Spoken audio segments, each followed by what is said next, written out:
Olá, bem-vindos a mais um Jump Talk. O Jump Talk retornando agora com novidades, logo novo da Jump e com convidados. Meu nome é Anderson Argentoni, eu sou um dos sócios da Jump Label. Eu estou hoje aqui com o Felipe Palmeri, nosso diretor de estratégia do cliente e inovação, e com o Fábio Rodrigues, Solution Engineer Manager aqui do Brasil na Teradata. Né? E o tema hoje vai ser esse, Teradata. A gente vai falar muito sobre Teradata. Teradata, e aí queria que você se apresentasse um pouquinho, Fábio, mas é uma ferramenta que eu gosto muito. A primeira vez que eu trabalhei com Teradata foi na Vivo, lá em 2000 e... Faz tempo, há 20 anos. 5, sei lá, muito tempo.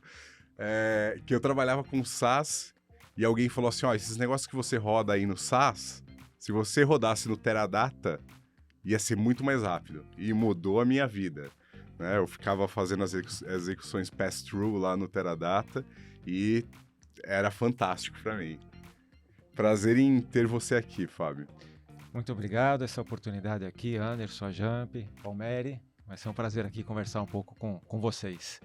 E pegando o gancho no que você disse, né, essa história de dados, eu comecei a trabalhar com dados ali no final de 99, por incrível que pareça. Ou seja, 23 anos trabalhando com dados. Tive o prazer e a oportunidade de começar a trabalhar com Teradata. Já no começo da carreira? Já no começo da carreira. Ah, é? Então, eu vim de uma escola que era suporte, sistemas complexos, mas na área de suporte. E em 99 eu tive a oportunidade de conhecer Data Warehouse. Data Warehouse. Então, quando surgiu a palavra Data Warehouse, o que significa Data Warehouse? E aí me interessei pela disciplina de dados. Então imagine, há 23 anos, o que é dado? Exato. Quais eram os volumes? E aí eu tive a oportunidade de começar, desde aquela época, final de 99 e 2000, começar a trabalhar com dados. E com Teradata. E desde então eu venho aqui fiel com a plataforma, é uma plataforma de processamento massivo paralelo shared nothing, sempre orientada ao mundo analítico e sempre trabalhando, trazendo valor aí para os nossos clientes. Bacana. Palmeri, você conheceu o Teradata onde? Cara, eu lembro da Teradata na faculdade, o pessoal comentando, né, sobre Teradata, mexia com outros bancos de dados e sempre ouvi falar que o Teradata era um banco diferente, né? Então o pessoal falava muito, putz, o Teradata é outro banco, para você trabalhar com grandes volumes de dados, ali o processamento bem mais rápido. Eu sempre ficava curioso, né? Putz, um dia que quero mexer com o Teradata. Aí, mais recentemente, né, na Jump tive a oportunidade de começar a conhecer o Teradata, se aprofundar ali nesse banco e eu acho que dá para ver a diferença ali, né, de processamento, ali de capacidade. E aí eu queria tirar um negócio da frente já. Teradata é só um banco? Não. Aí que tá. É muito diferente. Eu sempre gosto de falar Teradata também, contando um pouquinho da história do Teradata, da onde nasceu o Teradata. Então, a história é muito legal, porque ela nasceu na Caltech, na academia, Sim. num projeto de 76 a 79, bancado, né, custeado pelo Citigroup. Naquela época o desafio, a pergunta era como processar grande volume de dados de uma forma distribuída. Sim. E desse estudo saiu a tecnologia MPP, Massive Parallel Processing. E a Teradata foi a primeira empresa a realmente implantar esse conceito. E quem implementou? Os engenheiros que fizeram a pesquisa. Como sempre, numa garagem ensolarada da Califórnia. E, lógico, o desafio naquele momento, então, era processar 1 bilhão de registros utilizando baixa plataforma. Bacana. Desde aquela época, processadores Intel, memória e disco, e assim surgiu. Então, nós nascemos como uma implementação de uma base de dados relacional em cima do Massive Parallel Processing, mas ao longo desses 40 anos com muita evolução. Sim. Então, a gente passou a adicionar funcionalidades, lógico, de processamento relacional, pensando sempre no mundo analítico. E quando eu falo analítico, também é bom aqui a gente sempre explicar. Quando a gente fala de analítico, nós falamos de 4 métodos analíticos. O método analítico descritivo, que é o tradicional, os BIs, né? Sim. São os reportings, dashboards, o que aconteceu, o que está acontecendo. Naturalmente, quando você tem essa informação, você passa ao segundo método analítico, que é o diagnóstico, né? Que é por que está acontecendo? Por que está acontecendo essa venda? Por que está acontecendo essa baixa de estoque? Ou esse estoque que não está girando? Então, é você entender o comportamento. Então, descritivo, o primeiro passo, entender o que está acontecendo, diagnóstico, por que está acontecendo. E, naturalmente, vem a pergunta, se eu sei o porquê está acontecendo, por que não predizer? Exato. E aí entra os modelos preditivos e depois o prescritivo, ou seja, Prescritivo. já que eu sei um f de x, já que eu sei o resultado de um modelo estatístico, seja um clássico modelo estatístico ou machine learning, inteligência artificial, eu consigo fazer isso acontecer naquele momento. Então, nesses 42 anos, a gente sempre atuou nos 4 métodos analíticos Bacana. e vem sempre adquirindo ou importando funcionalidades. Hoje, dentro da plataforma, você pode escolher a sua linguagem de preferência. Se eu quero interagir através de SQL, R, Python, Java. Você escolhe o teu front-end, desde um clássico ferramenta de BI ou um Jupyter Notebook, Sim. o teu workbench de preferência. Você escolhe onde você quer teu armazenamento, seja o armazenamento do próprio engine Teradata, no hash de file system, ou seja em Object Store, formatos abertos. Então, é uma plataforma completamente aberta para manusear esse grande volume de dados. E um negócio que eu acho interessante, e aí, voltando lá para a minha primeira relação com o Teradata, né? Eu trabalhei na Vivo, e aí lá na Vivo eles tinham, naquela época, era o maior data warehouse do hemisfério sul, né? E ele rodava em Teradata. Então, Teradata era algo que era gigantesco para mim, na minha cabeça, né? E muitas pessoas ainda acham isso, né? Putz, Teradata é algo gigante, é algo para grandes empresas, então para grandes bancos, só para os top 5 maiores, para as maiores empresas de telecomunicações, as maiores empresas de seguros. Teradata não é para mim, né? E Teradata mudou muito nos últimos anos, né? E um negócio que eu lembro que você fala e que eu acho muito interessante é uma questão de que agora ele é para todo mundo, e aí eu acho que você pode explicar um pouquinho mais e entrar mais no detalhe, mas tem uma questão que você fala de que o Teradata nasceu num mundo de escassez, né? Então ele é uma ferramenta que ela traz toda essa performance que ela tinha que ter e todo esse conhecimento que tinha desse mundo de escassez para um mundo totalmente novo da nuvem, né? Excelente ponto. Eu, quando comecei a trabalhar com Teradata, era hardware em data center, há 20 e tantos anos atrás. Mas o que nós tínhamos de capacidade de processamento em 83? Por que eu vou usar a data 83? Eu era criancinha naquela época, tá, pessoal? Não trabalhava com tecnologia ainda. Mas o que nós tínhamos de processador em 83? Nós tínhamos a família processador baixa plataforma, sim, porque era mainframe, exato, os minis, e baixa plataforma eram os primeiros processadores 86 no mundo Intel. Então, o Teradata nasceu com o desafio de processar 1 bilhão de registros neste mundo em baixa plataforma. Então, nós nascemos com o quê? Processador 8086, os primórdios da computação baixa. Nem sei o que você está falando. Não sei mesmo. Quanto tinha de memória? Em 86, a primeira agenda eletrônica que eu tive tinha 32K. 32K. Então, o que nós tínhamos de memória naquela época? Era muito baixo. Sim, muito baixo. Tá? E os discos, nós falávamos em gigas. Já eram discos grandes para a época. Então, o desafio era, como que eu vou processar 1 bilhão de registros com essa escassez de registros? Ou de registro, não, desculpa. De capacidade de processamento. Sim. Daí a técnica do processamento massivo paralelo. Dividir um grande esforço, uma tabela com 1 bilhão de registros, em várias pequenos maquininhas e que todas processem em paralelo, sem contenção. E uma vez que a gente conseguiu isso, o segundo passo foi a seguinte pergunta. Ok, eu consigo processar esse grande volume, esse 1 bilhão de registros em paralelo. Mas será que toda consulta, todo processamento tem o mesmo valor de negócio? Pode ser que eu esteja fazendo um processo de ETL, pode ser que eu esteja fazendo um dashboard para o presidente da empresa. Sim. Então, o próximo passo foi como eu priorizo as minhas consultas. Então, hoje, quando você pega o Teradata, aproveitando, a empresa chama Teradata e há 5 anos nós fizemos um reblend, né? Renomeamos o produto e chamamos o produto de Vantage Cloud. Vantage Cloud. Já vou fazer o gancho com Vantage Cloud. Perfeito. Mas naquele momento a gente começou a aprimorar o quê? Controle de recursos. Então hoje eu consigo alocar exatamente quanto de capacidade de processamento eu vou usar para cada query que você tenha, baseado no contexto. Então eu nasci de um ambiente escasso para processar um alto volume de registros e priorizando o seu uso para atender negócio. Perfeito. Tá? E assim eu consigo escalar de uma forma inteligente.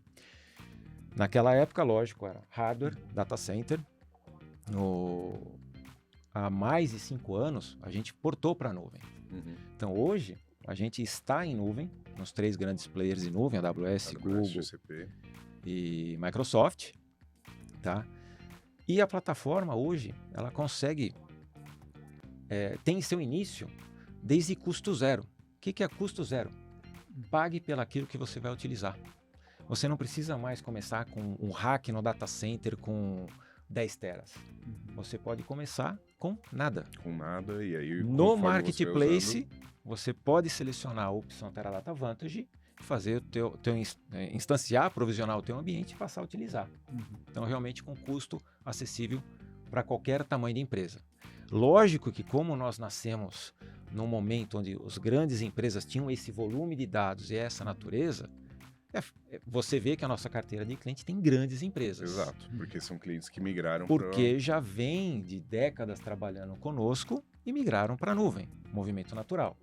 Mas hoje, quando você pega os novos clientes, você vê que a gente começa muito pequeno em nuvem, com menos de 1 tera, inclusive, trabalhando e pagando pelaquilo que de fato você está consumindo. Eu acho que é legal que você comentou, né, que desde lá de trás a Teradata sempre teve essa preocupação em conseguir trabalhar com grande volume de dados. E mais recentemente a gente ouve cada vez mais falar de Big Data, né? Então a gente teve essa evolução natural do mercado e eu acho que baseado nisso que você falou, a Teradata deve ter tido ali uma vantagem nisso, né, de conseguir se adaptar para esse novo mundo, porque desde lá de trás ela já tinha essa preocupação, já conseguia trabalhar com paralelismo, né? Então hoje que a gente cada vez mais no mercado trabalha nesse mundo de Big Data com paralelismo, né, com evolução ali de processamento de grande volume de dados, você acha que a Teradata teve uma facilidade maior ali de adaptar para esse novo mundo? Eu não acho, eu tenho certeza. Com 40 anos desenvolvendo um otimizador para responder aquelas perguntas de uma forma mais inteligente, eu não tinha recurso computacional, CPU, memória e I/O sobrando. Sim. Então eu tenho que utilizar a inteligência de software. Então essa inteligência de software, ela é embarcada desde a sua concepção e vem evoluindo na linha do tempo. Então são 40 anos de evolução. E quando eu falo 40 anos de evolução, veja, a gente pode estar falando aqui de um simples select, fazendo um group by, uma simples agregação, mas eu posso estar falando dentro da plataforma, você está utilizando técnicas avançadas, como por exemplo NPF, para você fazer análise de eventos na linha de tempo para entender comportamentos. Você pode estar falando em treinar modelos estatísticos e funcionalidades de machine learning dentro da própria plataforma. Execução de scoring dentro da plataforma. Algoritmos de forecasting como Arima dentro da plataforma, utilizando a tua linguagem de preferência. E isso graças ao quê? Ao conhecimento, a essa estrutura ou essa evolução sempre evoluindo, né, do otimizador. Então a gente tem essa expertise. Uma coisa extremamente importante. Hoje, controlar, você fazer a governança financeira da tua plataforma de dados analíticos é extremamente importante. Sim. Porque é muito fácil você sair de controle com os volumes de dados que nós temos e com a democratização do uso dos dados e analítico. Você não é mais tecnologia que usa, você tem que prover isso para o seu usuário final. Porque no final das contas, uma coisa que eu sempre tive comigo, e a Teradata também prega isso, é qual é o valor pro negócio. Eu tenho que sempre olhar qual é o valor pro negócio, não construir o projeto por construção. E quando você coloca a plataforma na mão do negócio, lógico que você vai ter o bom uso, Sim. você vai ter uso não tão eficiente por desconhecimento, seja lá qual for o motivo, certo? Você nunca vai ter usuários sêniors em cima da plataforma. Então você precisa ter guardrails ou você precisa controlar. Ainda mais quando você tem essa democratização, né? Você está começando a usar o dado em diversas áreas da empresa, você não espera que aquele cara seja especializado. Muito pelo Então contrário. você precisa dessa proteção mesmo, né? A gente tem alguns casos que a gente já presenciou em clientes que usavam outras plataformas que não o Teradata e que o cara conseguiu em um mês só subir o consumo dele em nuvem em 50 vezes. Por quê? Você mata Largou na o teu mão. budget, o teu orçamento de um ano em um mês. Isso Exato. é comum no mercado. Exato, muito comum. No Teradata Vantage Cloud, cara, você define quais são os limites. Você define os limites de escalabilidade. Uhum. Você define como que você vai definir o cluster, qual vai ser o crescimento do cluster, em que período do dia, como que você vai escalar, quais são os limites, e você vê no console qual é o custo por cluster. Perfeito. Então você tem esse controle, você define os guardrails, ou essas travas, ou essa governança financeira, e te dá essa previsibilidade. E aí você também consegue fazer, olha, esse grupo de clusters é para marketing, esse grupo de clusters é para área financeira, e consegue também entender como que cada área está usando a solução. Extremamente flexível. Você vai dizer como que você quer essa distribuição. Eu posso dizer o seguinte, eu tenho um conjunto de clusters para analítico, para treino de modelos, modelos de machine learning, AI. Tá? É um tipo de processamento, tipo de cluster ou de instância de processamento específica para esse tipo de workload. Já para o Reporting BI é uma outra característica, ou por departamento. Então você, de acordo com a tua necessidade da empresa, você define esse padrão. Bacana. Sempre com controle. E não é só o Fábio Rodrigues aqui que está falando. Se você pegar os analistas de mercado, como Gartner, IDC, Forrester, você vai ver que a governança financeira é um ponto extremamente forte da plataforma em relação às demais. Por quê? Porque nós nascemos nesse mundo de escassez e entendemos que o cliente tem os seus limites de budget. Então é um ponto extremamente forte. Além, logicamente, da inteligência do software para atender os 4 métodos analíticos. Perfeito.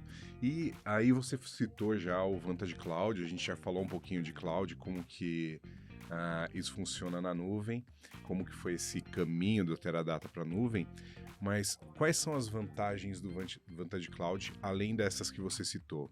O Vantage Cloud ele é uma plataforma analítica completa, né? Ele não é só um banco de dados, não é só um banco de dados relacional para você ter o seu DW, certo?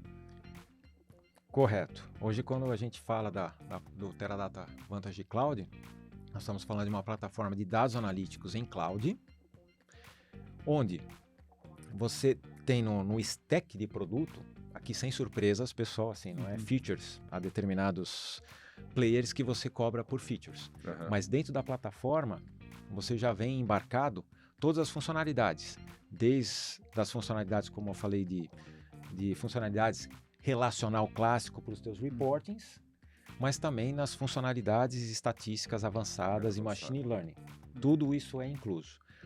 Agora, importante, além dessas funcionalidades, você define como você vai armazenar os seus dados, de acordo com a tua necessidade de negócio. Se você vai armazenar numa camada de armazenamento mais ágil, em objetos em armazenamento de alta velocidade, SSDs, ou você quer, para atender seu negócio, armazenar os dados em Object Store, que isso se tornou hoje economicamente muito viável. E quando eu falo de Object Store, você ainda pode escolher se você vai querer o formato Teradata, onde vai estar otimizado para o Teradata, ou o formato Open Table, Open Format. Então, no próprio Vantage, você tem o engine, você tem todas as funcionalidades e define qual tier de armazenamento. Tendo como, por exemplo, você acessar um objeto em Delta, no formato Delta, formato Iceberg. Perfeito. Então você tem uma abrangência de não só os dados que estão contidos na plataforma Vantage, mas acessar os dados que estão no seu lake em outros formatos de arquivo. Então dá uma amplitude muito grande. Você escolhe a tua linguagem de preferência. Agora, quando a gente fala do mundo de modelagem estatística, no mundo do machine learning, a gente também entrega o que nós chamamos de Model Ops. É uma ferramenta gráfica, visual, web, onde você faz toda a governança de ciclo de vida do teu modelo, da tua modelagem estatística. Então você já tem um conceito de MLOps ali dentro da plataforma. Exatamente. E por que isso? Porque dentro desse conceito, de uma forma simples e com governança, quando a gente fala de governança, desde a pergunta de negócio, qual é aquele modelo que você está desenvolvendo, quais foram os treinos que você fez, a hiperparametrização, até colocar aquele modelo em produção através de um workflow muito simples de aprovação, ou seja, você consegue treinar esse modelo e colocá-lo para executar dentro da própria plataforma Teradata Vantage, onde os dados estão ali para você rodar a tua escoragem. Vou além disso, a própria ferramenta acompanha, monitora os modelos, a eficiência do modelo e drifting de variáveis, podendo alertar você, olha, o modelo X de propensão está aqui acusando um drifting de variável, está perdendo eficiência. Bacana. E aí você vai lá e atua.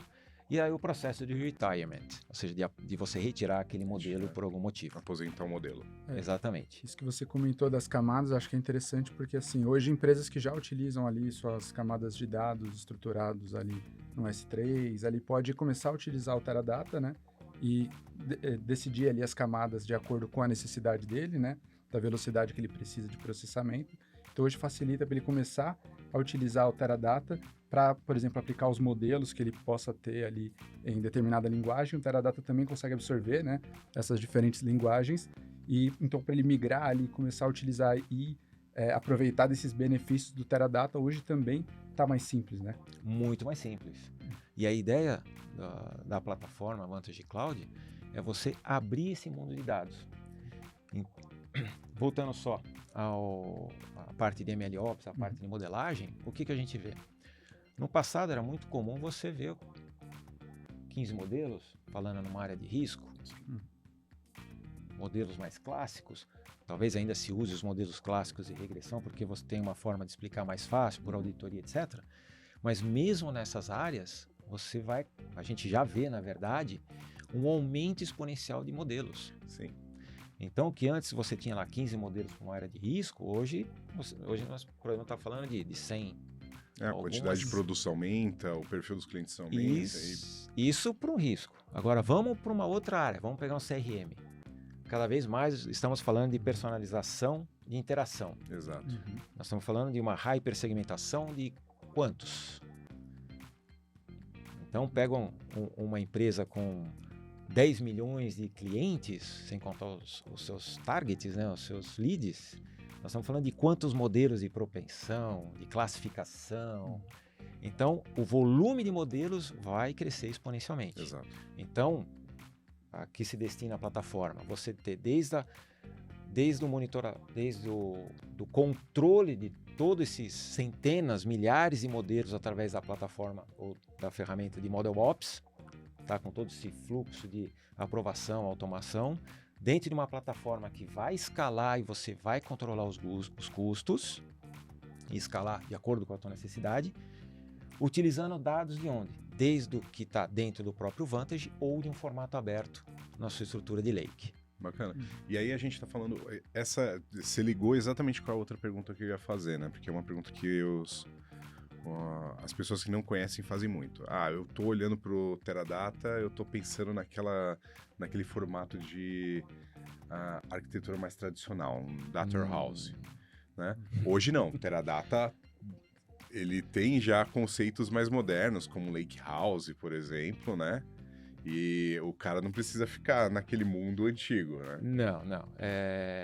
No passado, né, quando eu comecei, se falava muito do Data Warehouse, de uma metodologia waterfall, né, ó, de Exato. cascata para fazer implementação, onde eu pego um modelo de indústria, vou entender esse modelo de indústria, vou fisicalizar esse modelo para depois começar o desenvolvimento.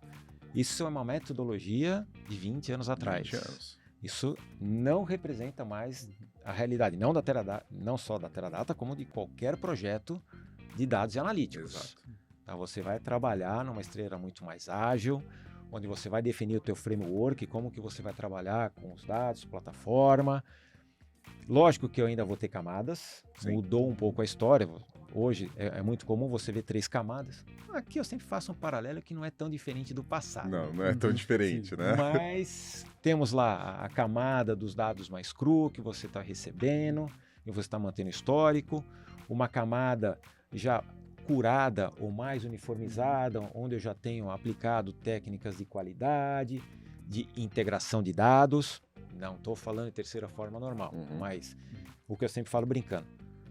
Toda empresa vai ter um cliente associado a produtos e serviços, que isso vão me gerar eventos. Então, minimamente, esses domínios de dados, eles têm que estar presentes e, de alguma forma, unificados e que se relacionem. E a camada de consumo. Tá? Por que eu falo que, de certa forma, não mudou muito o desafio? Metodologia e componentes, sim. Mas o desafio continua sendo o mesmo. Sim. E, de certa forma, a gente fazia isso no passado. Porque, para quem viu projetos no passado com Teradata, nós tínhamos 3 camadas. Nós tínhamos uma camada de staging, exato, que hoje seria um paralelo com a camada raw, ou a camada crua. A diferença é que eu não conseguia armazenar histórico, porque era caro o armazenamento. Exato. Então, eu fazia a carga na área de staging, limpava e descartava Exato. pós o uso. Eu tinha uma camada que nós chamávamos de target, que era o teu modelo uniformizado, curado, para você utilizar, e depois a camada do dimensional, que era o consumo. Exato. Então, se você for ver, os desafios continuam os mesmos, que é você receber esses dados, organizar esses dados minimamente e prover uma camada de consumo. Só que com uma dificuldade adicional. Antes eu só tinha dados relacional, eram os ERPs. Agora eu tenho uma infinidade de fontes, então eu tenho mais esforço para tratar esses fontes. Eu tenho um consumo que antes era muito o analítico, descritivo e diagnóstico. Agora isso é uma pequena parte da história. Você tem que disponibilizar isso também para o preditivo e prescritivo. Exato. Então tem muita história aí, é muito legal ver essa evolução. E aí, a outra pergunta que eu ia fazer, que aí vai nessa direção também, é a questão de qual tipo de dado que eu posso armazenar. Eu posso armazenar qualquer tipo de dado. Você mesmo falou que eu tenho lá eu posso usar o Teradata e posso usar um Open Table, Open Format. Né? E eu posso fazer armazenamento de dados estruturados e não estruturados ali dentro também. Isso a gente vai conversando, eu sempre vou descendo na quantidade de funcionalidades que o mercado não conhece, que a gente disponibiliza. Tá? Então, independente, mesmo na versão antes de estarmos na nuvem, nós já armazenávamos em JSON, UBJSON, BJSON, CSV. Você tem capacidade de exploração desses dados utilizando regex, .NET. Exato. .NET não, o .Notation. Tá? Isso é um exemplo de estrutura de dados não clássico. Você escolhe qual formato você quer armazenar dentro do Vantage, pensando só no file system do Vantage. Se você quer o formato row-based, ou seja, formato linha clássico, ou columnar, ou você pode ter no mesmo objeto, na mesma tabela, a combinação dos dois. Uma outra coisa, o Vantage, falando em data types, a gente tem o ST Geometry, ou seja, nós armazenamos dados georreferenciados e podemos executar consultas em database com processamento paralelo distribuído dessas funções de geolocalização. Inclusive tem casos fantásticos ao redor do mundo utilizando essas técnicas de geolocalização. Um dos casos que eu lembro assim de cabeça, isso não é de hoje não, estou falando aqui de casos de 5, 6 anos atrás, da STC, é uma telecom na Arábia Saudita, onde eles utilizavam esse processamento geoespacial dentro do Teradata para entender comportamento de cliente, demografia, deslocamento, abrangência de torre de sinalização. E para telco é essencial para funcionar, e saber onde você investe, como que você trabalha a sua rede, a sua malha ali, é fantástico. Fantástico. Então, isso, o Teradata File System, e quando eu vou para o mundo atual, como eu já disse, formato Delta, Iceberg, RUI e alguns outros que possam ver, né? Esse mercado aqui de formatos abertos, ele ainda não está tão definido. Sim. Ainda tem evolução. E o clássico Parquet, lógico. Uma pergunta que eu queria falar sobre outra coisa. Eu queria que você explicasse para a gente o que é o ClearScape Analytics. Muito bom. Então, eu falei bastante da plataforma, Exato. Falei de Model Ops, falei de NPF, falei de você rodar um Machine Learning. Então, a Teradata, 2 anos atrás, ela nomeou todas essas capacidades analíticas que nós temos, desde a gestão do modelo até você treinar e colocar modelos de Machine Learning, dentro de um nome de marketing de produto, chamado ClearScape. Então, quando a gente fala do ClearScape Analytics, o que é? Você ter todas essas camadas, desde a gestão do modelo novamente, até você preparar o Feature Store, preparar suas variáveis, treinar o modelo, colocar em produção, monitorar, de uma forma muito fácil, utilizando ferramental, e você escalar. Isso, então, nós chamamos de ClearScape. Ah, bacana. Então, esse conjunto de funcionalidades analíticas, agora elas estão nomeadas como ClearScape. Exatamente. E quando eu falo aqui de funcionalidades analíticas, falando em modelos, eu acho que vale a pena aqui a gente dar um exemplo. Vou usar um exemplo, que é um exemplo público, lógico. Está na nossa página, né, que é um caso do Bradesco e Teradata, e também apresentou no nosso evento Possible, que foi em Orlando agora recentemente, um caso da área de CRM do Banco Bradesco, onde ele utiliza várias camadas do ClearScape. Tá? Então, o desafio era, de um tempo atrás, sair da forma com que eles faziam os modelos do CRM há 3, 4 anos atrás, que era uma forma clássica, utilizando regressão no determinado framework, para uma forma mais moderna. E o Bradesco é um usuário de Teradata, é um heavy user para o CRM, e dentro da plataforma Teradata ele já tem, por cliente e prospect, as suas variáveis estatísticas preparadas, né? Nós chamamos de booking de variáveis ou Feature Store. Feature Store. Depende aí do contexto. Mas ele já tem essa estrutura pronta ali no Teradata Vantage disponível. E o desafio foi como que a gente facilita, né? Como que a gente evolui, como que a gente dá mais valor para isso. Então, o desafio foi aceito por parte do Bradesco. E aí o caso que eles apresentaram foi, ok, vamos utilizar então, ou desenvolver um novo framework baseado em Jupyter Notebook, no Workbench, para fazer todo o treino, desenvolvimento, enfim, toda a esteira de desenvolvimento do modelo documentado, utilizando novas técnicas, como por exemplo o Gradient Boost. Ainda, por que não, com o NPF. O NPF é uma funcionalidade que nós temos de análise de eventos na linha do tempo. Então, baseado no comportamento do cliente, das suas campanhas, contratação de produto, etc., por que não entender quem comprou, quem não comprou, quem aderiu a uma determinada campanha ou não, de forma determinística, né, baseado numa série de eventos, qual é o meu target e quem não chegou no target ainda. Eles transformaram isso em variável digital de comportamento que enriquece esse modelo em Gradient Boost. Interessante. E aí, a partir disso, eles reconstruíram o modelo, tiveram um aumento aí de 15 perpoints no Gini de retorno, ou seja, é expressivo. Então, retreinaram o modelo e, para colocar em produção, ele coloca isso diretamente, esse binário que ele treinou, esse ponto pickle, dentro do Vantage, sem recodificação alguma.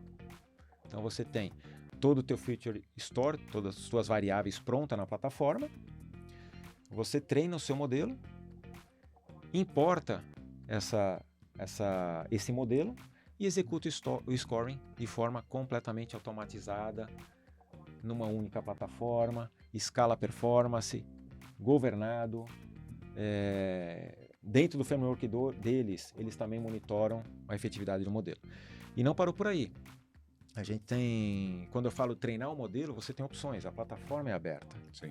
Você pode treinar o teu modelo utilizando o SAS e você publicar o modelo do SAS dentro do Teradata. Você pode fazer isso com R Python, o .pickle, o .r, ou RDM, ou R, colocar dentro do Teradata. Ou outras ferramentas que o Bradesco, por exemplo, também usa, como o H2O. H2O.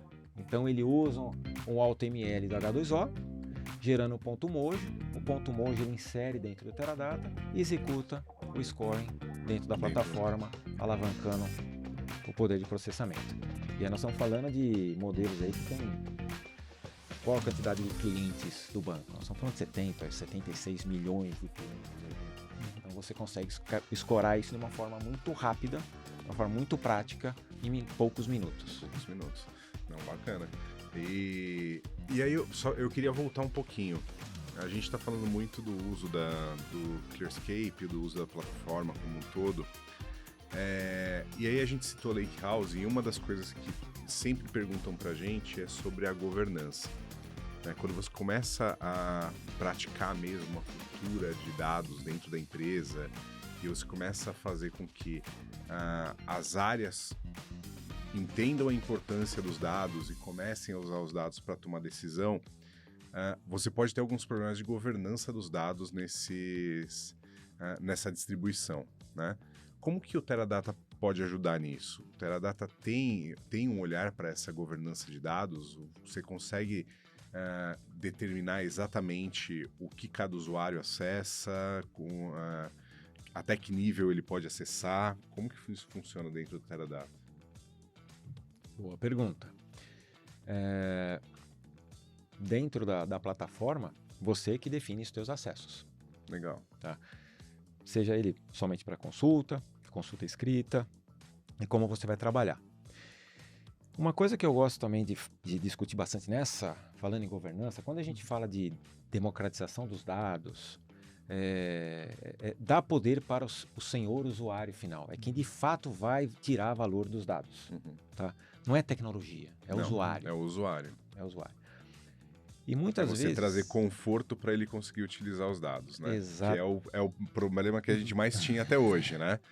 Você fala, vocês têm que usar os dados para tomar decisão, mas não tem ferramenta. Você não pode usar porque custa caro, porque eu preciso que você faça um projeto que vai demorar 6 meses para colocar... 6 meses estou sendo bonzinho, para colocar em produção e etc. Exato. Então, como que eu vejo? Então, você tem o ferramental de acesso aos dados, como que você quer que seja acessado, isso é o clássico. No Vantage Cloud Lake, você pensando em governança de processamento e uma área ou um usuário não impactar os demais, você tem os clusters. Os clusters diferentes, Que separados. você define como que você vai trabalhar com esses clusters, né, quais são as regras. E aqui eu insisto, você define os guardrails. Para determinada área, eu posso ter de 1 a 4 clusters, do tamanho M, X, Z, de tal horário do dia, e você define a regra de scale e a regra de downscale. O que eu quero dizer com isso? Se eu quero crescer se eu quero dentro daquele conjunto, eu quero aumentar o meu cluster baseado em quantidade de queries concorrentes ou consumo de CPU. E você controla isso, tá? Você define, não é controla online. Você define os profiles, ou seja, essas políticas. Sim. E a plataforma organiza para você. Mas aonde eu quero chegar com essa história toda? E só incluindo uma outra informação, essa questão é o que você disse lá no começo, né? Você começa no zero. Então, se a área não está utilizando, zero, ela não está pagando. Você diz, se ninguém estiver utilizando em 1 minuto, eu paro. Shutdown naquele compute group que você, ou naquele compute cluster que você definiu. Bacana. Tá? Você realmente controla como que você quer utilizar, tá? Mas aonde eu quero chegar com tudo isso? Isso até é interessante, que me lembro de um projeto no Rio de Janeiro, naquela época na Oi. A gente, naquela época, nós falávamos de sandbox, conceito de sandbox. Sandbox, sim. Que hoje se tornou Data Lab ou os labs analíticos. Mas o conceito ele é o mesmo. O que muda realmente é a forma de implementação.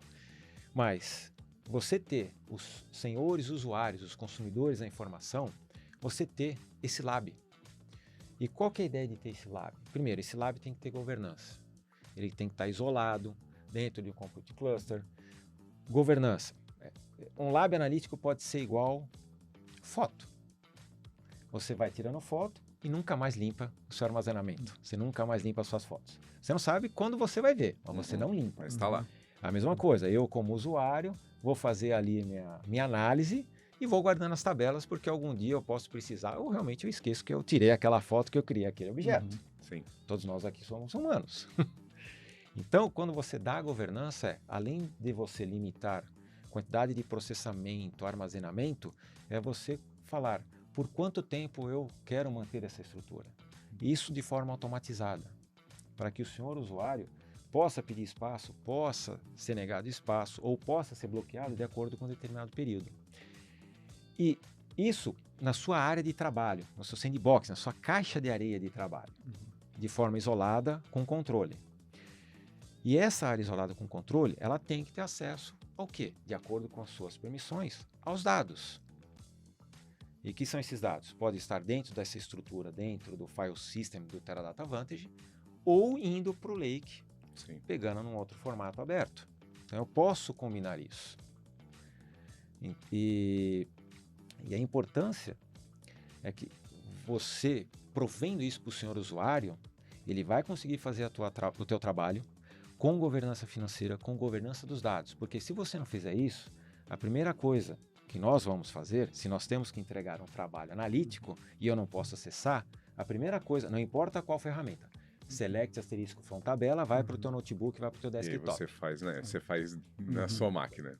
Você vai demorar mais, você vai pagar, falando em nuvem, você vai pagar egress de saída de dados, mas é só alguns megas, tá? Alguns megas vezes milhares de estudos, vezes centenas de usuários. Exato. Essa Todo conta mundo fazendo isso, a conta vai ficar aumenta. cara. Você perde controle da informação, porque a informação está no teu notebook, não está mais em um lugar centralizado. Falando de LGPD, essas coisas... Isso é um crime.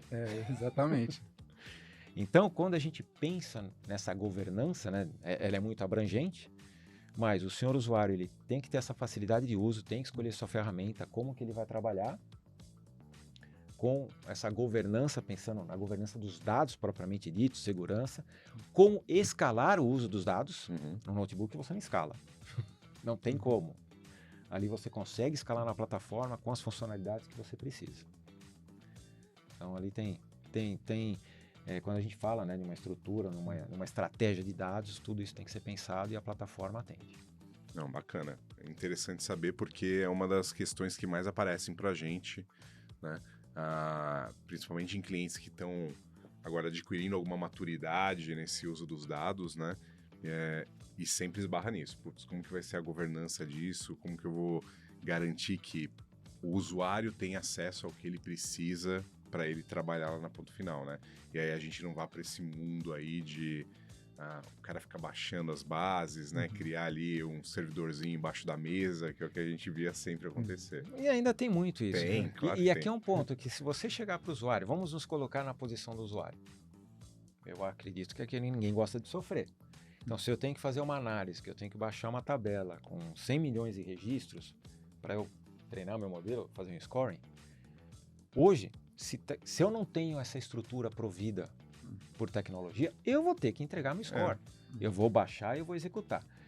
Se você chegar para mim, Palmeri, e falar, Fábio, que tal se você pudesse utilizar um lab analítico na tua plataforma de dados com tais funcionalidades e você pudesse executar isso a qualquer momento sem ter que baixar para o notebook com performance? A minha resposta seria, quando eu começo a utilizar? Exatamente. E aí vem a próxima pergunta, eu começo a utilizar sem governança? Não. Se você é um modeleiro, falando de uma forma aberta, né? Você está fazendo lá um modelo em machine learning, etc. Se você já tem um model ops, você faz essa governança. Você já começa a colocar a governança até na parte mais avançada do analítico. Então você tem que ter uma plataforma que te dá essas opções e aí você vai colocando os caminhos e trazendo o usuário para você. Sim. E não bloqueando o usuário. Quanto mais você compartilhar a responsabilidade com o usuário dentro da plataforma, mais você vai escalar o uso da plataforma, seja qual for, com eficiência e vai trazer valor para o negócio. E o que eu estou entendendo também é que a solução ela também propicia a gente partir para alguns conceitos mais modernos, como data mesh também. Porque você, Absolutamente. né? Se você pega o conceito de data mesh, onde você tem todos os seus domínios, cada dono para o seu domínio, dentro daqueles domínios você vai ter a camada de consumo ali. Sim. Então, se eu parto do princípio que eu consigo ter uma plataforma onde eu tenho os clusters, os compute clusters ou compute clusters, groups, que você vai estar acessando esses dados, você começa a fazer toda essa gestão sem ninguém impactar um ao outro. Um ou outro, né? E aí você consegue ter essa distribuição com segurança, de maneira simplificada, para você conseguir ter uma experiência melhor do usuário no ponto final. E aí eu vou pegar um gancho, já que você falou de coisas mais novas, né? Mesh é uma coisa que está há bastante tempo sendo comentado, mas existe uma curva de maturidade, algumas empresas realmente estão muito à frente, outras ainda engatinhando, achando o que é Mesh. Outro comentário, nem toda empresa vai implementar Mesh. Não, nem toda empresa... Se eu tenho ali a minha empresa com 10 funcionários, alguma coisa assim, provavelmente não faz sentido. 10 funcionários eu fui muito pequeno aqui também. Mas uma empresa onde tenho poucos temas de dados, né? Poucos domínios de dados, pode ser que não faça sentido uma estrutura Mesh. Sim. Ou a estrutura Mesh vai ser um Mesh. Então, tem que ter essa discussão, né? Qual é o tamanho real, qual a tua real necessidade para você ter essa estrutura adequada. E qual é a estratégia de dados da empresa também, né? Principalmente estratégia de dados. Então, dentro dessa linha de Mesh, falando um pouco de divisão, né? Sempre tivemos um desafio para utilizar dados. Que dado eu tenho? Onde ele está? É bom ou é ruim? Está atualizado? Quem põe a mão no fogo? Sempre temos essas perguntas. Então, a resposta para isso, lógico, temos os catálogos de dados, e aqui eu também sempre gosto de frisar, existe o catálogo de dados técnico, Sim. que é aquele que o pessoal, behind the scenes, que quer saber, eu vou fazer uma análise de impacto. E aqui eu sou meio duro quanto a isso, porque para mim não é análise de impacto que vai justificar ter um catálogo. O que eu quero meu usuário final, o usuário de negócio, acessando um catálogo de dados, um catálogo de negócio. Isso, um catálogo com informações úteis para o negócio. É o senhor usuário pesquisando ali. Eu quero saber as tabelas que tem venda. O que é venda? Pega um varejo. É venda com imposto, sem imposto, com quebra, com devolução, sem devolução. É o quê? Então eu quero um catálogo, né? A necessidade é o senhor usuário poder pesquisar, entender qual é o catálogo de negócio, qual é o real valor, onde eu consigo dar lá um joinha, ó, a informação está atualizada, eu utilizei para tais análises, eu colaborar, contribuir com aquele catálogo, não só com a estrutura de dados que você tenha na plataforma, mas como em Open Table, Open Format, etc. E nessa linha, está em Roadmap Teradata, deve ser lançado agora no comecinho do ano, foi uma das coisas que foi dita no nosso evento Possible agora em Orlando, é um catálogo de dados com essa visão e a visão de negócio. Bacana. E um pouco mais abrangente que isso. Porque hoje você já tem estruturas criadas em lakes ou data marts. Sim. Então a visão é que dentro desse catálogo da Teradata do Vantage, a gente possa explorar essas estruturas de dados que você tenha e através de algoritmos de machine learning, eu consigo entender o contexto daqueles objetos e fazer associação. Perfeito. E te mostrar isso no catálogo falando, olha, por machine learning, por inteligência artificial, essa tabela chamada 1, 2, 3 tem dados de cliente. E esse campo aqui é o CPF. Você te dá esses insights para que você não só consiga usar a informação, mas entender o que você tem. Bacana, nossa, muito bom. E isso vai ser lançado no final desse ano, Tá agora em 2024. 2024. Já temos uns private preview, né? Agora temos os private previews, todas as tecnologias têm, ou seja, alguns clientes já testando essas funcionalidades. E agora em 2024 a gente deve lançar oficialmente. Bacana. E qualidade de dados, que é um outro tema que você citou aí quando você estava listando o que as pessoas precisam. Como que existe alguma solução de qualidade de dados dentro da plataforma? Como que você enxerga a qualidade de dados lá dentro? Bom, mais do que a plataforma em si, qualidade de dados, e aqui eu vou fazer um gancho. Não só na qualidade de dados, mas a integração dos dados, a curadoria dos dados, a integração dos dados. E aqui eu vou utilizar do Andrew Ng, que é um dos pais de inteligência artificial. E todos os seus treinamentos, suas palestras, e você pegar o treinamento do Coursera dele sobre Data Science, né? A primeira coisa que ele fala você conhece Data Warehouse? Não no conceito de Data Warehouse de 25 anos atrás, mas no conceito dos dados estarem curados, integrados, com qualidade. Interrelacionados. Por quê? Se você aplicar inteligência artificial em cima de um dado não estruturado ou não curado, você vai ter um resultado. Mas será que é o resultado que você precisa? É um resultado confiável? É confiável? Realmente? Que era a quinta coisa que você listou, você bota a mão no fogo? Eu não boto. Então, nessa linha, realmente, e aí eu volto ao passado, ao presente. Essa gestão dos dados, essa preocupação com a curadoria dos dados, ela sempre vai existir. Tá? Então, e qualidade é um dos pontos. Além da integração, essa qualidade. Tá? Então, dentro da plataforma, a gente tem algoritmos que podem ser utilizados para te mostrar esses desvios, essas análises de qualidade de dados, etc. Você pode utilizar essa funcionalidade nova de você explorar esses dados até para você encontrar esses relacionamentos e etc. Então, a gente tem funcionalidades para você alavancar e você ter essa visão aí de qualidade. Não, bacana. Então, para mim, ela é uma ferramenta completa. Então, ela vai de ponta a ponta. A ideia, a estratégia sempre do Teradata, a divisão geral da empresa, sempre foi muito precisa. É o mundo analítico.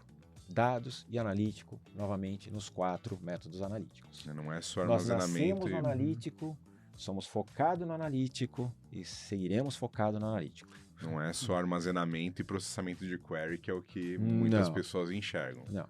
Então, quem não vê isso tem que dar uma estudada, porque tem um mundo aí que pode ser explorado. Muito explorado. Tem muita coisa, como eu falei o caso aqui do Bradesco, como por exemplo a área de CRM, usando aí modelos de Gradient Boost, modelos de classificação NPF para geração de variáveis digitais para os seus modelos de propensão. Tem tantos outros casos, tem um caso, vou citar dois clientes aqui no mundo financeiro, e também são casos públicos, então eu posso citar, que é o Sicredi, que também esteve apresentando no nosso evento Possible, para a área de risco, usando SaaS com Teradata. E o Banco Itaú, na sua plataforma de modelagem de risco, eles têm um projeto com a gente desde 2014 e 15, onde nasceu on-premises. Hoje ele roda em nuvem, já no Vantage em nuvem, onde ele faz todos os cálculos de risco de crédito de cada simples produto que você tenha no Itaú. Isso significa valor de negócio, valor dinheiro. Né? Todo mundo sabe, todo mundo não. Para o pessoal da área que analisa os bancos, né, o Itaú dá um show na parte de empréstimo, né, na parte de risco de crédito. Isso baseado em dados. O Itaú tem uma cultura extremamente forte em dados, e risco de crédito vem nessa cultura, e os dados estão processados hoje dentro do Teradata Vantage. Teradata Vantage. E você não precisa citar o cliente, não sei se pode citar, e nem o concorrente, Mas você contou pra gente uma história uma vez da questão dos custos, né? Também, da diferença de custo entre alguns dos principais concorrentes da Teradata e a Teradata. Né? E aí eu volto àquela questão da escassez, né? Porque se tinha uma escassez, é muito mais otimizado, né? E comparativamente o custo da Teradata é menor do que dos concorrentes também, né? Sim.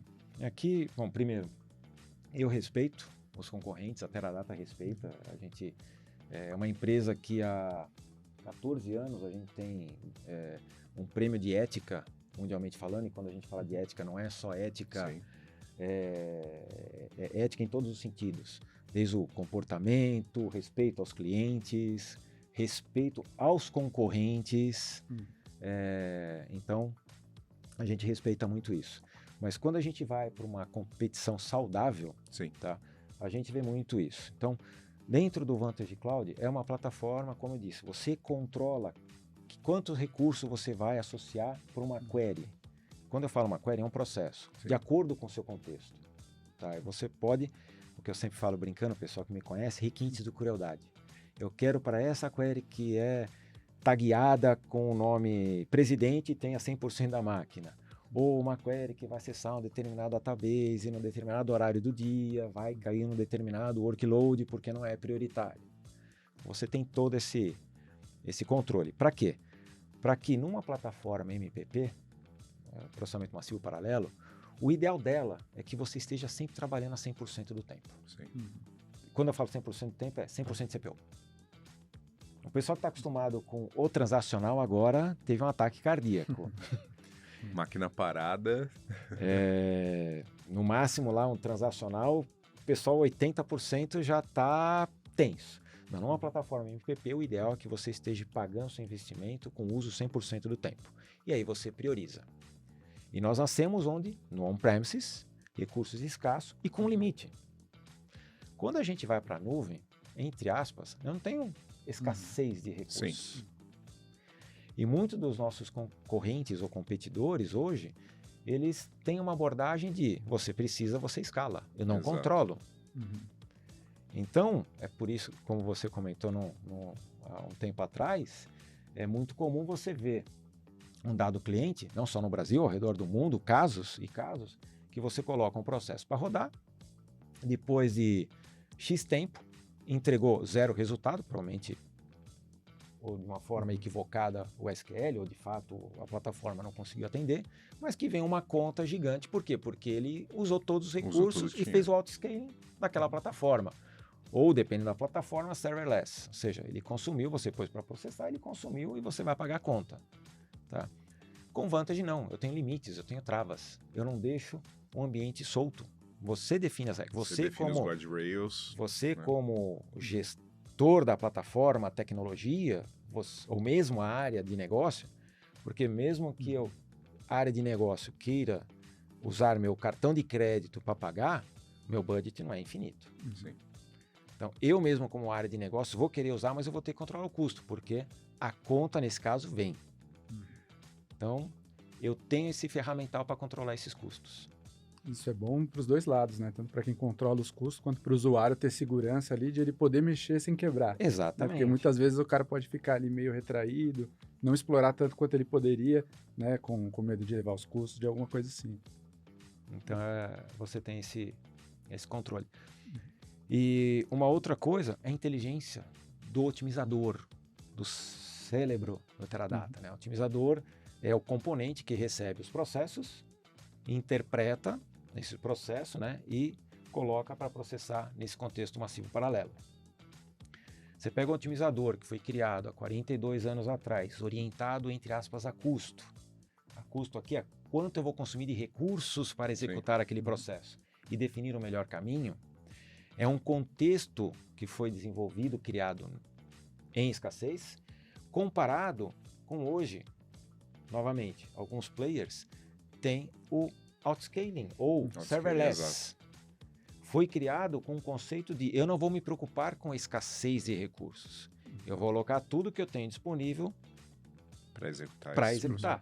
E aqui é que eu tenho uma ineficiência grande e essa ineficiência é traduzida em dinheiro. Sim. E aí a plataforma, aí a conta vem.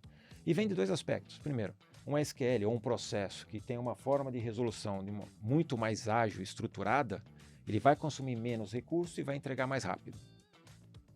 Isso significa o quê? Que com a mesma quantidade de recursos, no mesmo tempo, eu consigo executar muito mais do que num outro contexto, onde eu simplesmente saio escalando recursos e simplesmente trazendo a conta. Então, são duas formas de você ver... São duas formas diferentes de enxergar. São duas formas de enxergar que se você enxergar no consumo ineficiente de recursos sem controle, exponencialmente é mais caro. Sim. Não, perfeito. E aí, já que a gente acho que a gente cobriu mais ou menos todos os aspectos que os usuários se preocupam, né? E desmistificou um pouquinho também do Teradata. E aí eu queria falar um pouquinho sobre o futuro. Como que você enxerga o futuro da Teradata? O que você o que você vê? Não precisa contar nenhum segredo da Teradata, mas o que você vê como próximos passos para não só para a Teradata, mas para toda essa indústria de dados? Bom, primeiro, vou responder em duas partes. Primeiro, na tecnologia Teradata. Eu trabalho com Teradata há 20 e tantos anos, 23 anos, e todos os projetos, né, que eu participei, eu sempre entreguei aquilo que a gente prometeu. E eu vejo, nesses 23 anos, a evolução do produto, ela assim, é gigantesca, e a gente continua, ano após ano, inovando, criando patentes, entregando valor para os nossos usuários.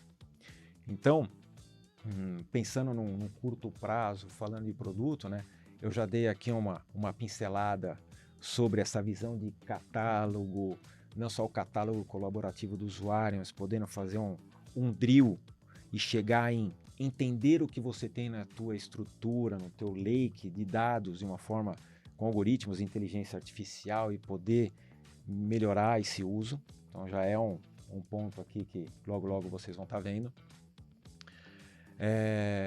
Coisas que hoje já está em execução, está na moda falar de Generative AI. Exato. Então aqui a gente tem já em preview o que internamente nós chamamos de Ask AI, dentro da plataforma Vantage Cloud. E aqui eu vou falar que nós temos dois níveis, né, dois estágios.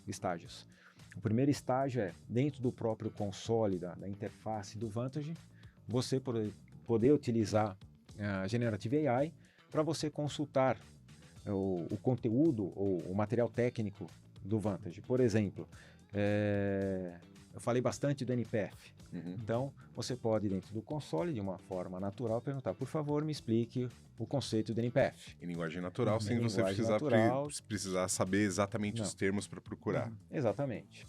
Legal, entendi a análise de eventos na linha do tempo, onde você pode definir as expressões, os símbolos que você quer na sequência dos eventos, etc. Bom, me mostra um exemplo de uma sintaxe ou um exemplo de NPF. Generative AI vai construir para você a sintaxe ali para aquele exemplo. Bacana.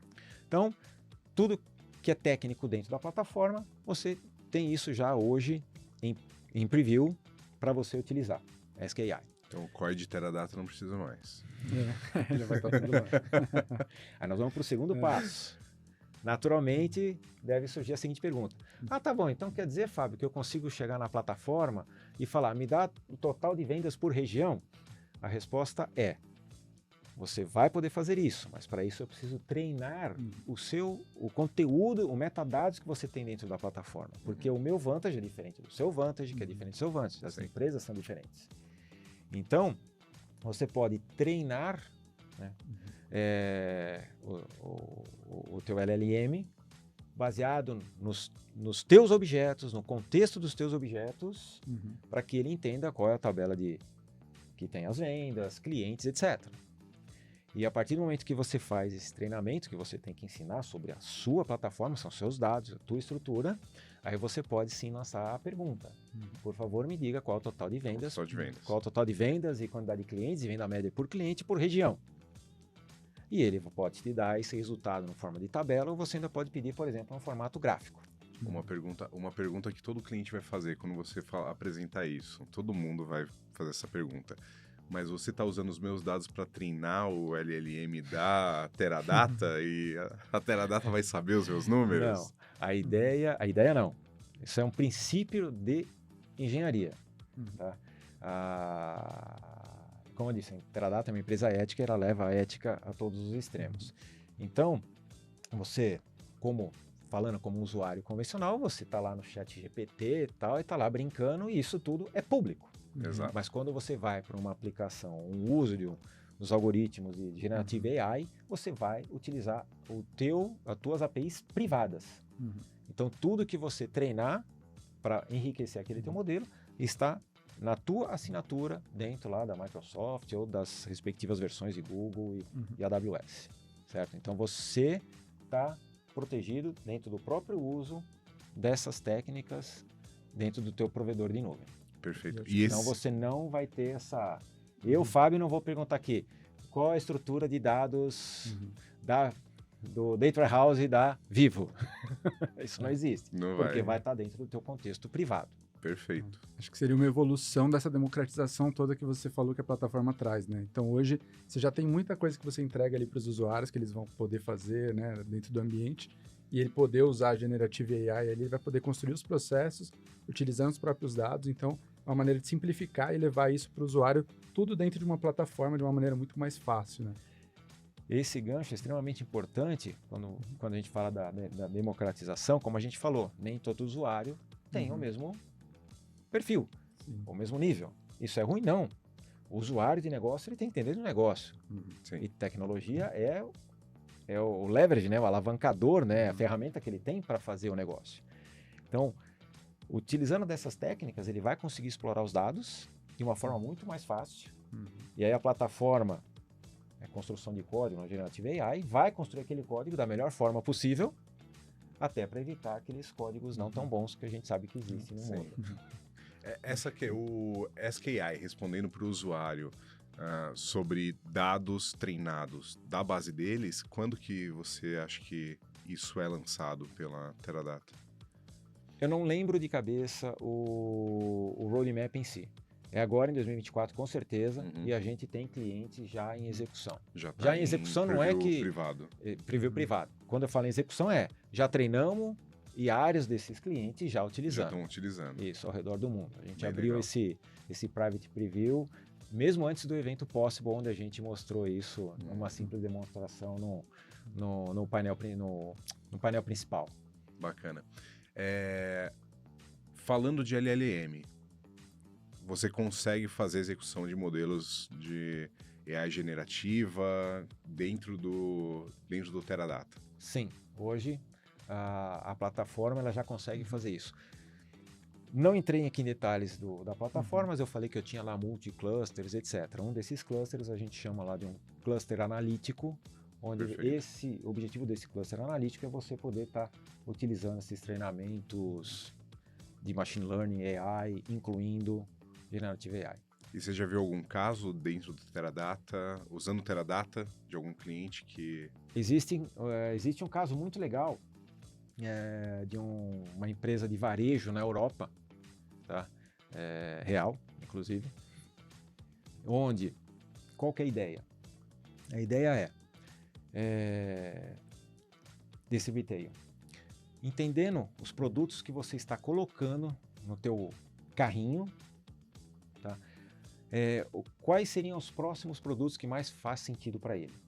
Tá? Normalmente você pode pensar que é um cenário clássico de análise de cesta de compra. Sim. Tá?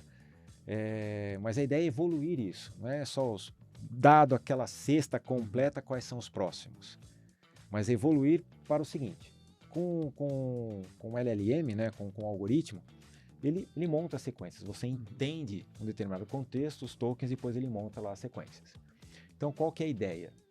A ideia um exemplo aqui bem simples e didático. Vamos supor que eu estou lá no mercado, nesse retail europeu, e coloquei uma farinha especial para fazer, normalmente utilizada para fazer uma massa, coloquei ovos especiais, coloquei aqui tomate frescos, peguei manjericão. Então, dentro dessa linha, o Generative AI, ele pode ser pensado, tá bom, se ele colocou esses 4 componentes, né? Quais seriam os próximos mais interessantes? Não só o próximo, né? Os próximos desse. Então, a ideia é, normalmente quem comprou isso aqui, ele está preparando uma ceia especial, um jantar especial, um almoço. Então, baseado nesse contexto tal, já conhecendo também um pouco do cliente, quem é o Fábio, ele pode falar, vamos aqui então, dentro desse contexto, os próximos elementos, não só os próximos um vinho, um Cabernet Sauvignon, uma safra X, ou a minha vinícola especial, né? O vinho que mais eu normalmente consumo, qual é um queijo parmesão para aquilo. Posso indicar uma sobremesa, por que não? Um tiramisu. Posso indicar também ali dentro daquele contexto, por que não um vinho de sobremesa. Então, é você utilizar de uma forma, sair do contexto mais comum do LLM, né, geração de texto ou código, mas se você pensar em transformar esses eventos ou esses produtos como se fosse uma linguagem, e aí, baseada nessa linguagem, como você montaria essa sequência, e aí, baseado nisso, você tá, nesse caso é um retail, né? Você tá falando, bom, Fábio, então, que tal você pegar tudo isso aqui, que behind the scenes, né? É o teu perfil, eu tenho estoque, e dá uma promoção especial se você pegar esse pacote, dou aqui um cashback de 10%. E você consegue evoluir até para um passo anterior, né? O cliente pode chegar na loja e falar o que ele está pensando e ele já ter ali a cesta de compras dele feita, né? Baseado no perfil dele. Baseado no perfil dele. Poxa, hoje eu queria fazer um jantar italiano em casa. E aí ele te traz a cesta de compras, te traz até a receita, se você quiser, né? Isso existe hoje, mas ele não é personalizado. Não é personalizado, né? Você pode falar, não, mas isso é para um grupo que eu classifiquei e fiz uma segmentação. Tá bom, mas será que o meu gosto é igual ao do Anderson, do Palmeri? A gente vai chegar igual no Minority Report, se eu não me engano, que tem ele olha assim, pega pela íris e já dá uma propaganda personalizada para aquela pessoa. Exatamente. Tá quase chegando lá. Exatamente. Isso é um exemplo, assim, dentro da Teradata que a gente está trabalhando nesse cliente. Mas aqui vou até pedir aqui para o Anderson, desculpa, para o Palmeri, que eu sei que vocês estão trabalhando também já em alguns casos reais com Generative AI que são muito interessantes. Eu acho que vale a pena você explorar. Acho que é legal. A gente está trabalhando em algumas iniciativas ali, alguns desenvolvimentos. Um deles é um acelerador ali para migrações ali, né? Por exemplo, entre linguagens. Então, a gente tem usado o LLM em Generative AI para a gente conseguir fazer a leitura ali, entendimento, né, daqueles códigos e fazer essa conversão desses códigos ali para essa outra linguagem, né? Então, a gente tem trabalhado, por exemplo, de migrações ali de códigos de SAS para Python. Então, muitas coisas ali que a gente hoje vai levar um tempo, né? Que a gente tem um trabalho ali para fazer toda essa migração, teria um tempo de um analista fazer toda essa análise, a gente consegue acelerar isso de muitas maneiras utilizando também Generative AI, né? Entre outras, né, iniciativas. E o legal dessa é que, assim, a gente desenvolveu o produto chamado Migrate Mind. Falando um pouco desse produto aí, que é o Migrate Mind, né, que é essa solução usando LLM, o interessante dela é que, assim, se você for eu quero fazer a migração de SAS para Python, né? E eu preciso de um acelerador. Se você buscar na internet, você vai achar ferramentas para isso, né? Essas ferramentas, qual é o problema delas? Elas garantem ali que elas migram 90% dos códigos, né? Então, 90% do código, ele garante a migração correta. A gente sabe que não é assim, né? Na prática, esse 90% tá distante. Tá distante. Então, você continua tendo ali um trabalho manual de ter uma pessoa olhando para aquele código, olhando para o primeiro código, olhando para o segundo código, comparando o resultado, que você ainda continua gastando muito tempo nessa migração. O Migrate Mind, qual é o objetivo dele? Não é só fazer a migração do código, mas municiar a pessoa que está fazendo essas migrações com o máximo de informações possíveis sobre aquilo que está acontecendo nessa migração. Então ele tem 3 etapas. A primeira etapa é uma etapa de avaliação. Então você pega o código inicial, né? Então minha linguagem hoje é SAS, vou migrar para Python. Então eu pego o código SAS, ele vai trazer para você informações relevantes sobre aquele código. Então, qual que é o nível de dificuldade daquela migração, quais são os pontos importantes. Então, tem uma macro aqui que você precisa ter uma atenção maior, tem um if aqui, ou um for que você tem que ter uma atenção maior. E ele já municia a pessoa com essa informação. Então, a pessoa não precisa ler o código ali de 1000 linhas, né, para ter esses pontos de atenção. A segunda etapa é a migração. Então, aí é a migração mais tradicional, né? Então, ele vai pegar, o LLM vai pegar o código SAS e transformar no código Python, né? E a terceira etapa é uma etapa de validação, né? E nessas 2 etapas, essas 2 vão ter informações relevantes para o cara também, porque durante a migração ele também traz pontos de atenção. Então, ele fala, olha, migrei esse loop aqui, mas eu acho que você tem que dar uma olhada. E aí a pessoa já vai direto naquele ponto, né? Então, a gente vai garantir que migra 100%? Não. Vai sempre ter que continuar a pessoa olhando, né? Mas ela vai estar municiada, ela vai ter informação para conseguir ser muito mais acurado ali no trabalho que ela vai fazer. Eu acredito que a solução ela tem uma grande escala em 2 aspectos. O primeiro é o que eu sempre falo, qual que é o princípio, da onde nasceu. As ferramentas de conversão que hoje elas estão no mercado, elas não nasceram no princípio utilizando o LLM. Não. Elas vieram convertendo códigos, se aparecer um if then else, faça isso. Exato. Então, a própria natureza do algoritmo ela é muito hard-coded das ferramentas que nós temos hoje. Você aplicar essas técnicas de Generative AI, ele sai desse contexto, ele é mais evoluído. É mais evoluído, exatamente. Então, você vai conseguir um índice de assertividade maior, vai ser mais rápido, e a cereja do bolo é você já dar a dica para o senhor usuário, ou o engenheiro de dados que esteja ali, engenheiro de software ou dados que esteja trabalhando, quais são os pontos críticos daquela conversão, aquele que ele deve olhar com atenção. Então eu vejo um ganho de produtividade gigante. Gigantesco. Nessa abordagem bem mais moderna do que as clássicas ferramentas.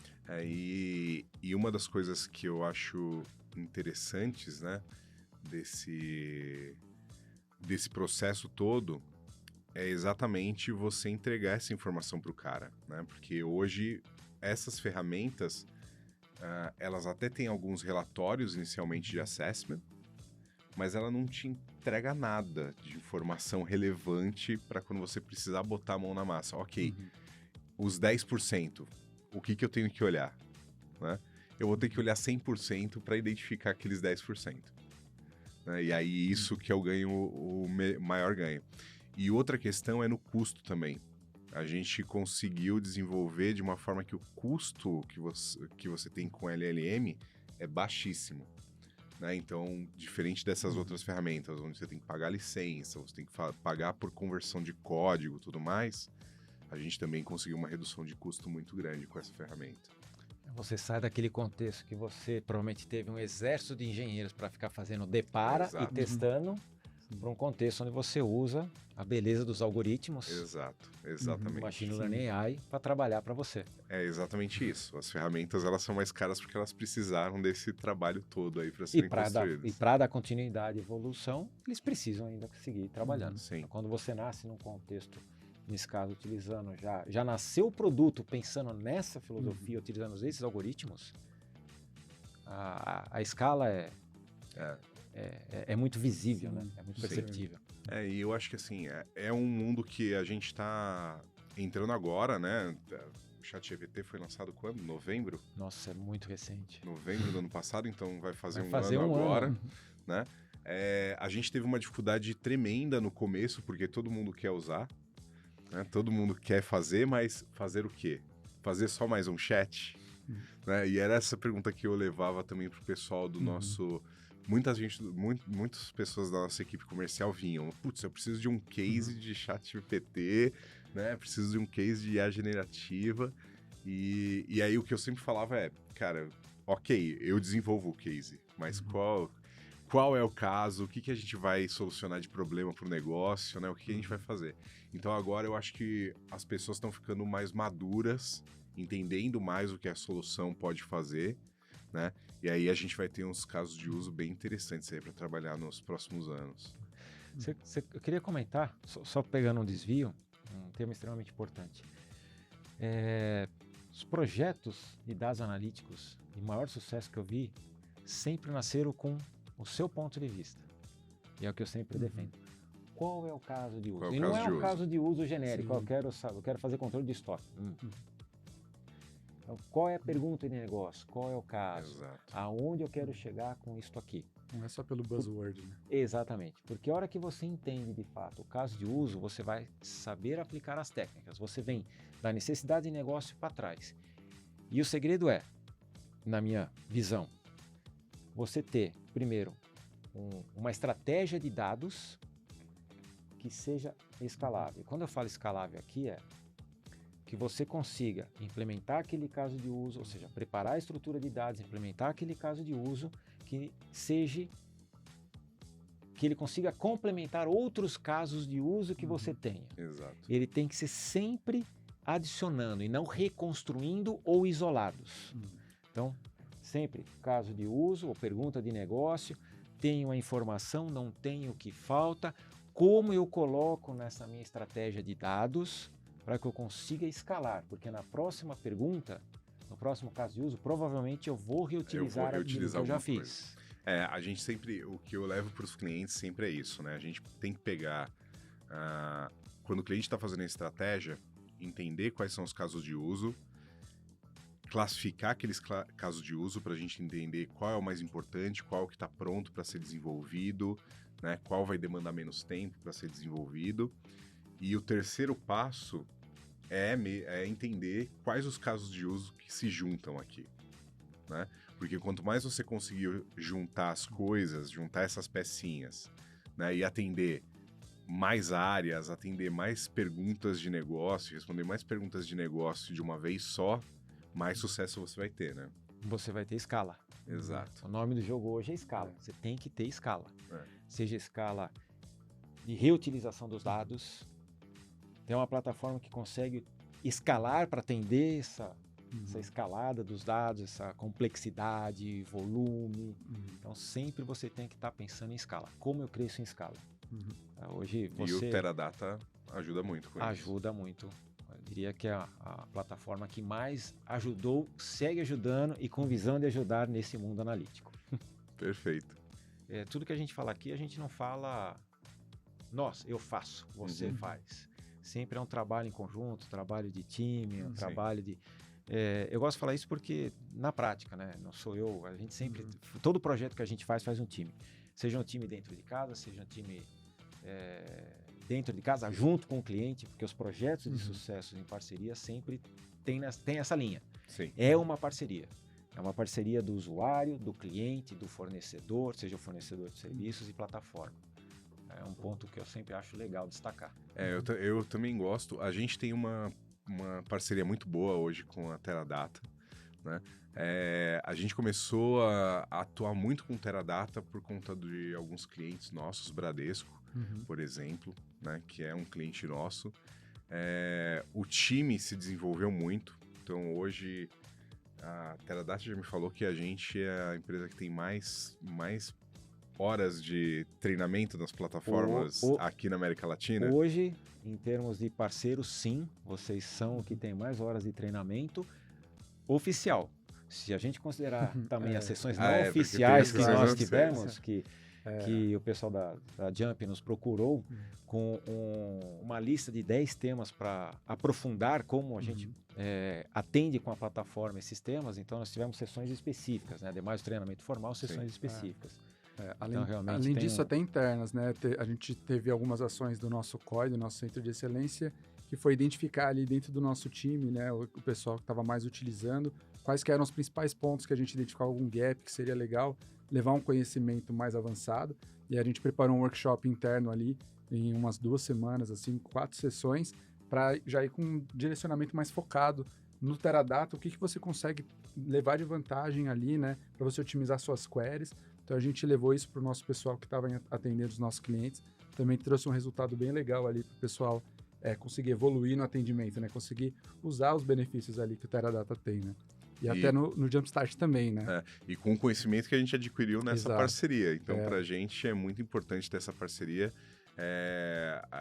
Eu entendo que, assim, se todo mundo enxergar dessa forma, então, como você disse, cliente, os usuários, o fornecedor de serviço, o fornecedor da plataforma, se a gente conseguir enxergar isso com uma parceria mesmo, a gente atinge resultados muito melhores. muito melhores, de uma forma muito mais fácil, ágil e, novamente, o nome do jogo, escalável. Escalável, exatamente. Muito obrigado, Fábio. Foi excelente a conversa aqui. Felipe também. Tem alguma coisa a adicionar, Felipe? Só agradecer o Fábio ali pela aula, né? Que ele nos deu hoje mais uma, baita né? aula. Para os workshops lá que eles dão pra gente estar sempre se atualizando, que é bem interessante pra gente. Teve essa aula aí hoje, então foi bem legal. Obrigado aí pela participação. Eu, em especial, agradeço aqui a participação e estamos à disposição. Perfeito. Muito obrigado, pessoal. Obrigado por ver mais esse Jump Talk. Tem que falar alguma coisa no encerramento? Em produção. Tchau, Fala, tchau. curte, curte, Tem que falar, curte aí, liga o sininho. Não, leia o sininho. coraçãozinho. Legal. Mas muito obrigado por assistir mais esse Jump Talk e a gente se vê na próxima sessão.